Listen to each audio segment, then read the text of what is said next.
ماں باپ کے ساتھ بھلائی کرتے ہو، اگر ان میں سے ایک یا دونوں تمہارے سامنے بڑھاپے کو پہنچ جائیں تو ان کو اف تک نہ کہنا اور نہ انہیں جھڑکنا،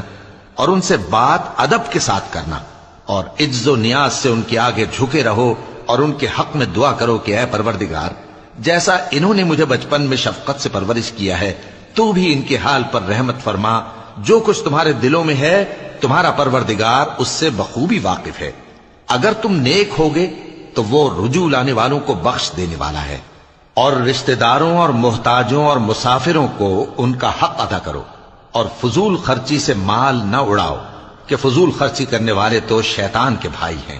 اور شیطان اپنے پروردگار کی نعمتوں کا کفران کرنے والا یعنی ناشکرا ہے۔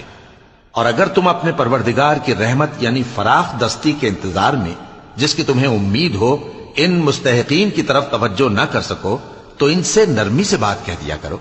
اور اپنے ہاتھ کو نہ تو گردن سے بندھا ہوا یعنی بہت تنگ کر لو کہ کسی کو کچھ دو ہی نہیں، اور نہ بالکل کھول ہی دو کہ سبھی کچھ دے ڈالو، اور انجام یہ ہو کہ ملامت زدہ اور حسرت زدہ ہو کر بیٹھ جاؤ۔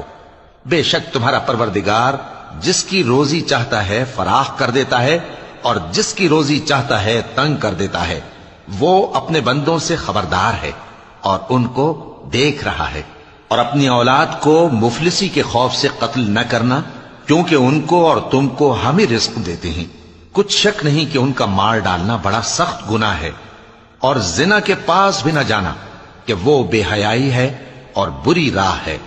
اور جس جاندار کا مارنا اللہ نے حرام کیا ہے اسے قتل نہ کرنا مگر جائز طور پر یعنی بفتوائے شریعت،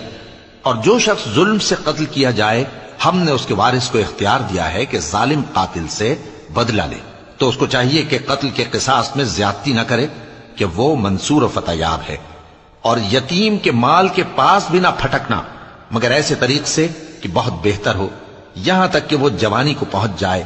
اور عہد کو پورا کرو کہ عہد کے بارے میں ضرور پرسش ہوگی، اور جب کوئی چیز ناپ کر دینے لگو تو پیمانہ پورا بھرا کرو، اور جب تول کر دو تو ترازو سیدھی رکھ کر تولا کرو، یہ بہت اچھی بات اور انجام کے لحاظ سے بھی بہت بہتر ہے۔ اور اے بندے، جس چیز کا تجھے علم نہیں اس کے پیچھے نہ پڑ کہ کان اور آنکھ اور دل ان سب اعضاء کے بارے میں ضرور باز پرس ہوگی، اور زمین پر اکڑ کر اور تن کر مت چل کہ تو زمین کو پھاڑ تو نہیں ڈالے گا اور نہ لمبا ہو کر پہاڑوں کی چوٹی تک پہنچ جائے گا، ان سب عادتوں کی برائی تیرے پروردگار کے نزدیک بہت ناپسند ہے۔ اے پیغمبر، یہ ان ہدایتوں میں سے ہیں جو اللہ نے حکمت کی باتیں تمہاری طرف وحی کی ہیں، اور اللہ کے ساتھ کوئی اور معبود نہ بنانا کہ ایسا کرنے سے ملامت زدہ اور راندہ درگاہ بنا کر جہنم میں ڈال دیے جاؤ گے۔ مشرکو، کیا تمہارے پروردگار نے تم کو تو لڑکے دیے اور اپنے لیے فرشتوں کو بیٹیاں بنایا؟ کچھ شک نہیں کہ یہ تم بڑی نامعقول بات کہتے ہو، اور ہم نے اس قرآن میں طرح طرح کی باتیں بیان کی ہیں تاکہ لوگ نصیحت حاصل کریں، مگر وہ اس سے اور بدک جاتی ہیں۔ کہہ دو کہ اگر اللہ کے ساتھ اور معبود ہوتے جیسا کہ یہ کہتے ہیں تو وہ ضرور عرش والے کی طرف لڑنے بھیڑنے کے لیے رستہ نکالتے،